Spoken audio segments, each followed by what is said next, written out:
नमस्कार मित्रांनो, शौर्य गाथा या मालेत आपण जाणून घेत आहोत इतिहासाच्या पानांवर अज्ञात राहिलेल्या वीरांगनांच्या शौर्याची कथा।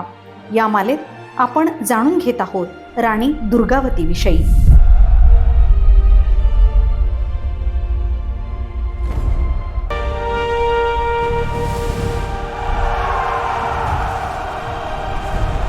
मागील भागात आपण पाहिलं, कालंजरच्या किल्ल्यात जन्मलेली एक तेजस्वी कन्या, चंडेल वंशाच्या शौर्य परंपरेत घडलेली दुर्गावती, दलपत शाह यांच्याशी झालेला ऐतिहासिक विवाह, गोंड चंडेल शक्तीचा संगम आणि नियतीचा कठोर आघात, राजा दलपत शाह यांचं अकाली निधन, 3 वर्षांचा वारस आणि संकटात सापडलेलं गोंडवन।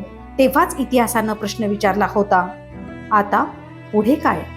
या परिस्थितीत राणी दुर्गावतीनं स्वतःचा गड मंडला इथून राज्याची सूत्रे हाती घेतली। खरं तर राज्याचं नेतृत्व करणं हे त्यांच्यासाठी अशक्य नव्हतं, कारण लहानपणापासूनच त्यांनी स्वतःला फुलासारखं नव्हे तर तलवारीच्या धारेसारखं घडवलं होतं। परीसमान सौंदर्य आणि सिंहिणीचं धैर्य त्यांच्यात होतं। त्या शिकारीत पारंगत, रणभूमीत अजय्य अशा एक जन्मजात योद्धा होत्या। त्यांच्या कारकिर्दीत त्यांनी असंख्य मंदिरं, मठ, विहिरी, पायऱ्या आणि धर्मशाळा बांधल्या, परंतु त्या पुढे येणाऱ्या वादळापासून अनभिज्ञ होत्या।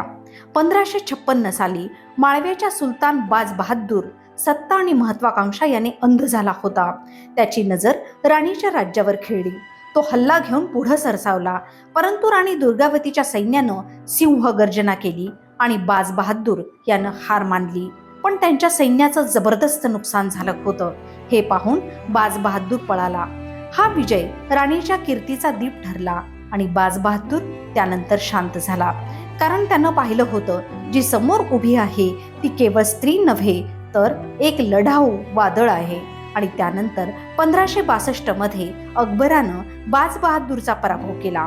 आता माळवा मुघल साम्राज्याचा भाग झाला आणि राणी दुर्गावतीच्या सीमांवर धोकादायक सावली पडू लागली। राणीचा समकालीन मुघल सुभेदार अब्दुल मजीद खान हा लोभ, महत्वाकांक्षा आणि जिंकण्याच्या महत्वाकांक्षेनं पछाडलेला होता। तो राणीच्या समृद्ध राज्यावर डोळे लावून बसला होता। अकबराची परवानगी मिळाली आणि मग सुरू झाली अत्यंत भयानक आक्रमणाची तयारी। राणी दुर्गावतीनं रणनीती आखली। एकीकडे उंच डोंगर रांग, दुसरीकडे गौर आणि नर्मदा या वेगवान नद्या आणि मधोमध रणभूमी निवडली गेली। समोर मुघलांचं आधुनिक शस्त्रास्त्रांनी सज्ज सैन्य आणि राणीकडं काही अप्रशिक्षित सैनिक, जुनी शस्त्रे, पण अपार धैर्य। पहिल्याच धडकेत राणीचा फौजदार अर्जुनदास शहीद झाला, पण राणीनं दुःखाला वेळ दिला नाही। त्या स्वतः रणांगणात उतरल्या। त्यांच्या कवचावर सूर्यकिरण चमकत होतं, तलवारीतून ज्वालामुखीचं तेज प्रकटत होतं। शत्रू दरीत उतरला आणि हल्ला सुरू झाला। राणीच्या सिंह गर्जनेनं त्यांच्या सैनिकांना नवी ताकद मिळाली। धनुष्यबाणांचा वर्षाव, तलवारींचा निनाद, दोन्ही बाजूंनी अनेक जीव गेले आणि मग त्या दरीतून उठला विजयाचा नाद। राणी दुर्गावती जिंकल्या होत्या। मुघलांना परत पळावं लागलं आणि राणीनं स्वतः घोडा दौडवत त्यांचा पाठलाग केला। हा फक्त एक विजय नव्हता, हा जाहीरनामा होता। शौर्याचा सामना केवळ तलवारीनं नाही तर मनाच्या सामर्थ्यानं होतो। पण हा शत्रू या एका पराभवानं खचून मागे फिरणाऱ्यातला नव्हता। मुघल साम्राज्याची ताकद अजून शिल्लक होती आणि पुढचं युद्ध ठरणार होतं इतिहास बदलवणारं।